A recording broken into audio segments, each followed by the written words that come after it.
Welcome to a new series that I'm going to be doing. It's called Slags of the Week. Now, hopefully the name's not too offensive, but basically it's just an 11 of the worst players in the league over the past game week. That's mainly going to be the players that perform the worst, but also if someone had a shocking moment, they'll be in it. In goal, I've gone with Alex McCarthy.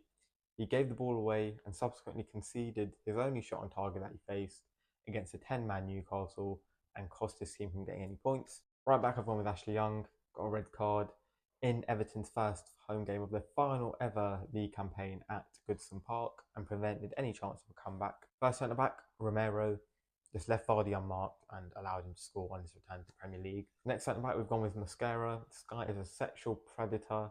Yeah, someone needs to lock him up. Left back, we've gone with Mr. Paella himself, Mark Cucurella. This guy, man, you spent the whole summer just slagging off Haaland, telling him, oh, you should be terrified, mate.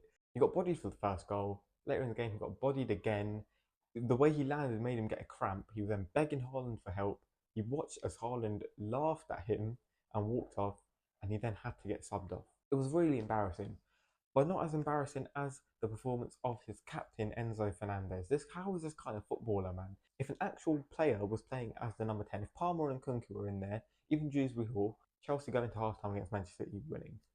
Yeah, this guy, he's an Argentinian midfielder that can't control the ball, but he also can't defend, he can't run, he can't shoot, he can't pass, he can't dribble, he can't do anything. He's just terrible. £105 million for a guy that's had 2 good games in 18 months. Next midfielder, I've gone with Pape Matar Sarr. I don't think he was terrible, but I mean, the second half he was pretty bad. Like he just allowed Leicester to keep getting past him. He didn't really do anything. Realistically, he was the weak link in that Tottenham midfield. I've also gone with Souček next to him.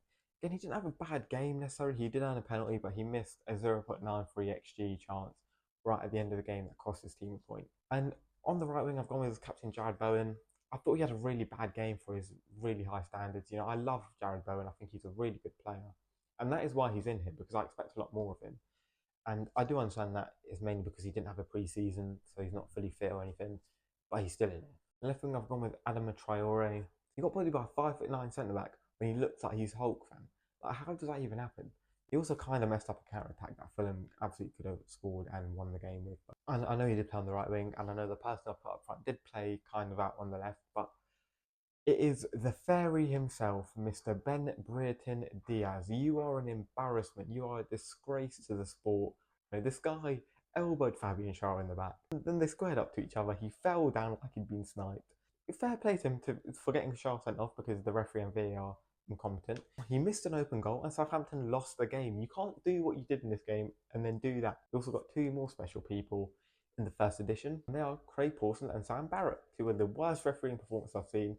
How Craig Pawson decided to send off Fabian Schär instead of Ben Brereton Diaz, I will not know. And Sam Barrett blew his whistle while Eze scored his free kick.